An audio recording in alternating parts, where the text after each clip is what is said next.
ይን አታንገላታት አንተ ነህ ስተተኛው በማለት ጋሽዬ ወግነዋል። ግን አሁን ሩታ ሁሌም ያው ቦታ ነህ በማለት አልቅሳ ሄዳለች። አብርሃም እኔ ከሌላ ሰው ጋር ተኝቼ አላየሽኝ፣ የበፊት ህይወቴ ነው ይቅርታ ብዬሻለሁ። አሁን ግን አንቺ እንደገና እያረማመድሽው ነው፣ ሌላ ቦታ እየወሰድሽው ነው በማለት አብርሃም ዛሬም አልቅሷል። አብርሃም ያለቀሰበት በጣም ነው ልቤ የተሰበረ። እውነት ለመናገር የሶሻል ሚዲያ ላይ በመሆኑ የገዛ ሚስቱ እንደገና ትሸፍንለታለች። የሱን ነውር ሩታ መሸፈን፣ የሩታን ነውር ደግሞ አብርሃም መሸፈን ነበረ የሚገባቸው ማለት ነው በእኛ በትዳር ስናውቅ። ግን እነዚህ ልጆች ግን ሁለቶችም ገልጥ አድርገው ሁሎችም ማለት ነው እኔ ነኝ ታዋቂ፣ እኔ ነኝ ሙዲር እያሉ ንግስትና ንጉሷ አሁንም ሶሻል ሚዲያ ላይ ራሳቸውን አባታቸውን እንኳን አስቀምጠው አሁንም አላፈሩም።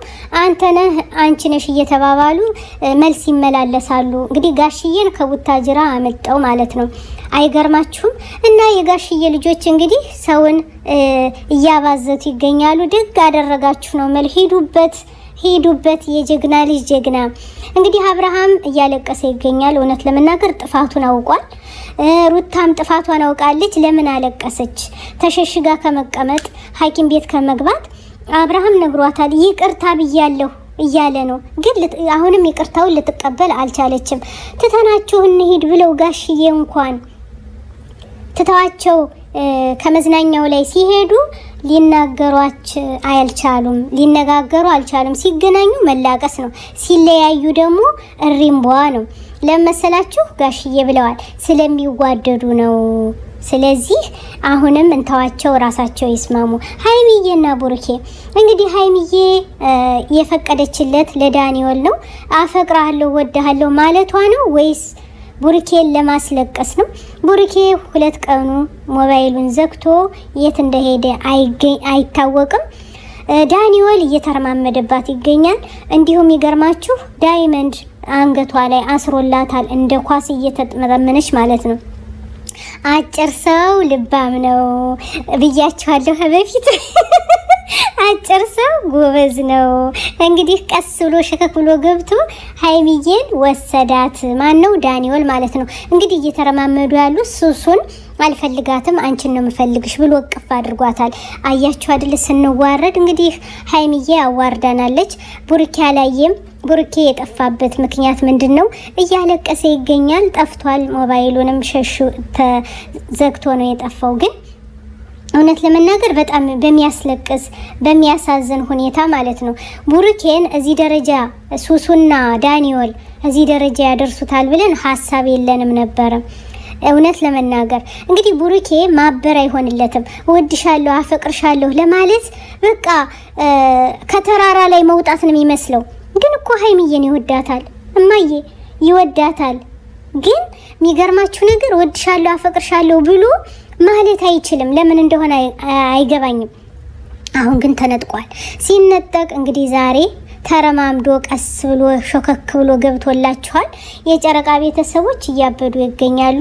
እኔ በጣም ነበር ያበድኩት ማለት ነው። ለመሰላችሁ ይሄን ዳይመንድ የፈለግነው ከማን እንዲቀበል ነው። ይሄን ዳይመንድ የፈለግነው ቡርኬ ለሀይሚዬ እንዲያስርላት ነው እንጂ ዳኒኤል ለሀይሚዬ እንዲያስርላት አልፈለግንም። አስባችሁታል? እና ውዶቼ ይሄን ነገር ከነሱ ምን ተማራችሁ? ምንስ እያደረጉ ነው? ምንስ እያስተማሩ ነው? ያንዱን ፍቅረኛ አንዱ መውሰድ፣ ያንዱን ፍቅረኛ አንዱን መያዝ፣ መሳም። ደሞ እኮ ሳፈር ቅፍ አደረጋት። እንዴት እንደቀፈፈኝ እንደው በጥፊ ከፍክፊው ነበር ያለኝ። ግን ባለጌ የጓደኛውን ሚስት ሎሚው ሲወረወርለት እሱ ተለቅሞ ለመውሰድ ማለት ማጥቃት፣ ይሄ ወንድነት አይደለም ብዬ ነው ማምንና ሀይሚ ወደ ራስሽ ተመለሽ።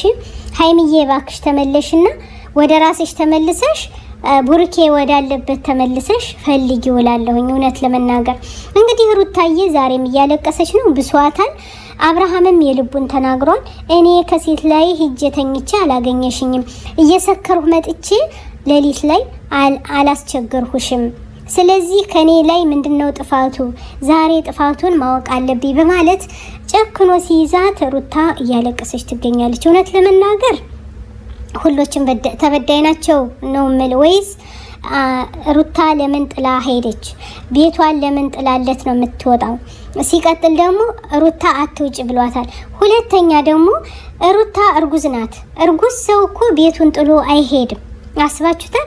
እና ጋሽዬን ያን ያክል ሀገር በጭቃው በዝናቡ በፀሐዩ አስጎበድደው ያመጡት ሀይሚ እሷን ሩታንና አብርሃምን ለማስታረቅ ነበረ። ግን አሁንም ጋሽዬ ያጋደሉ ያው ሩታን ስለሚወዷት ብቻ ወንድ ልጅ ይታዘብ ወይም ወንድ ልጅ ይመለሳል በማለት አብርሃምን እየሰደቡ ይገኛሉ። ስለዚህ ውዶቼ የሩታ ስቃይ መከራ አሁንም እንዳለፈ ነው። እኔ ልቅሷ ነው እንባዬ እየመጣ እምቢ ያለኝ ማለት ነው። እና ሀይሚዬ እባክሽ አንቺም ወደ ቡርኬ ተመለሺ፣ ፍቅራችሁን በአንድ ላይ መኖር ትችላላችሁ ማለት ነው። ሩታዬ እባክሽ ይቅር በይው፣ አብርሃም ይወድሻል።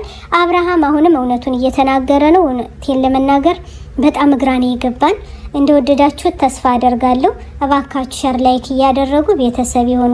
እንግዲህ ሩታዬ ለአብርሃም፣ ሀይሚዬ ለቡርኬ እንላለን። ዳኒን ህይወታቸው አስወጡ ባካችሁ። ዳኒዮል ህይወታቸው ካልወጣ የሀይሚና የቡርኬ ህይወት እየተበጠበጠ ነው። አሁንም ቡርኬን ፈልጉ። السلام عليكم ورحمة الله وبركاته. أنا الداعي بإيماني على الإسلام رباني، سأعلي رايتي دوما، سأعلي